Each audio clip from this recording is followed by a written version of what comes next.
पाटलिपुत्र की सुबह अलग होती थी। महलों में शंख नहीं बजते थे, यज्ञ की आग नहीं जलती थी। ये सम्राट अशोक का राज्य था, जहां तलवार से पहले धम्म उगलता था। अशोक के समय ब्राह्मण थे, लेकिन वे सत्ता के केंद्र में नहीं थे। राज दरबार में उनका नहीं, भिक्षुओं का सम्मान था। राज्य की दिशा वेदों से नहीं, करुणा और अहिंसा से तय होती थी।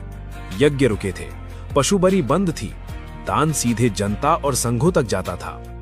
ब्राह्मणों की सबसे बड़ी ताकत राजकीय संरक्षण खो चुकी थी।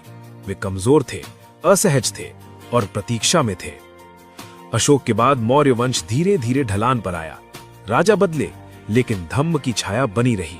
तभी इतिहास के मंच पर एक नाम उभरा, पुष्यमित्र शुंग। वो सेनापति था, राजा बृहद्रथ मौर्य का विश्वास पात्र कहा जाता है, और इतिहास भी यहीं ठहर कर सांस लेता है। एक दिन सेना के निरीक्षण के बहाने उसी विश्वास के साए में राजा की हत्या कर दी गई। तलवार एक थी, लेकिन उसके पीछे सदियों की भूख थी, खोई हुई सत्ता की, खोए हुए वर्चस्व की।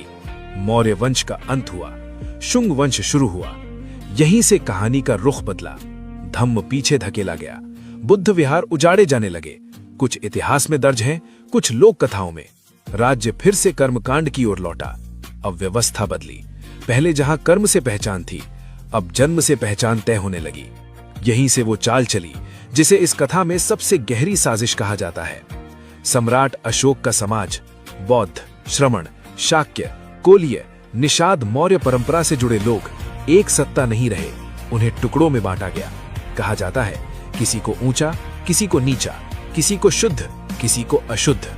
लोक कथाएं कहती हैं, अशोक के वंश और बुद्ध परंपरा से जुड़े समाजों को सैकड़ों जातियों में बांट दिया गया। कुछ कहते हैं 100, कुछ 150, कुछ 166। संख्या से ज्यादा खतरनाक था उसका असर। एक ही मूल के लोग अब एक दूसरे से अलग थे। नाम अलग, दर्जा अलग और दुश्मन भी अलग। ब्राह्मण ताकतवर कैसे हुआ? तलवार से नहीं, सेना से नहीं, व्यवस्था से। एक ऐसी व्यवस्था जो कहती थी, तुम जन्म से यही हो, तुम बदल नहीं सकते, तुम कभी एक नहीं हो सकते। 3000 साल बीत गए, राज बदले, साम्राज्य गिरे, लेकिन जातियां रहीं। अशोक का वंश आज भी मौजूद है, ओबीसी, एससी, एसटी, अन्य बहुजन समाजों में। लेकिन वो एक शक्ति नहीं, एक दूसरे से बटा हुआ समाज है। कथा यहां सवाल छोड़ती है, अगर जाति ना होती तो क्या इतिहास कुछ और होता? अगर धम्म जीतता रहता तो क्या सत्ता का चेहरा बदल जाता? और सबसे बड़ा सवाल, क्या जो तोड़ा गया था उसे जोड़ा जा सकता है? क्योंकि इतिहास सिर्फ अतीत नहीं होता, वो भविष्य की चेतावनी